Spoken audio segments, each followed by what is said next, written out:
Saudara, pemerintah dinilai gagal menyelamatkan pekerja migran Indonesia atau PMI non-prosedural atau ilegal. Terlebih, Kalbar menjadi lumbung perdagangan orang atau human trafficking dengan dalih PMI ilegal yang jumlahnya relatif besar sebagai daerah transit.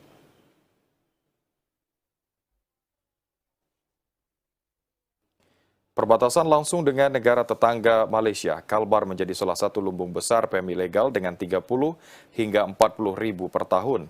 Tingginya kasus PMI ilegal, pengamat hukum Kalbar Herman Hofi Munawar mengatakan ini menjadi bukti bahwa gagalnya pemerintah dalam mencegah PMI berangkat dengan legal dengan memilih ilegal. Regulasi yang berbelit-belit ditambah dengan kurangnya pemahaman calon PMI menjadi dasar mereka lebih memilih ilegal meski dengan resiko yang besar. Menurut Herman Hofi, persoalan PMI ilegal ini mesti menjadi tugas lintas sektoral antara pemerintah pusat dan daerah dalam upaya menekan PMI ilegal.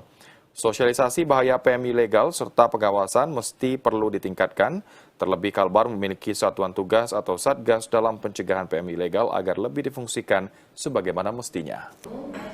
Pekerja migran Indonesia itu lebih memilih yang sifatnya dan kegelapan, berarti ada indikator bahwa institusi kita yang berkaitan dengan secara prosedural dan legal ini kurang mendapatkan perhatian. Ini juga mesti harus dievaluasi lebih lanjut, apakah ada unsur-unsur, ada variabel-variabel yang sehingga orang lebih memilih yang ilegal ketimbang yang legal atau prosedural tadi. Persoalan migran gelap ini karena faktor kurang pengawasan dari hulu sampai hilirnya. Kalimantan Barat sendiri merupakan daerah transit, karena begitu, itu satu hal yang memprihatinkan sebenarnya. Mestinya Kalimantan Barat juga harusnya care juga dengan persoalan ini, walaupun itu bukan orang Kalbar.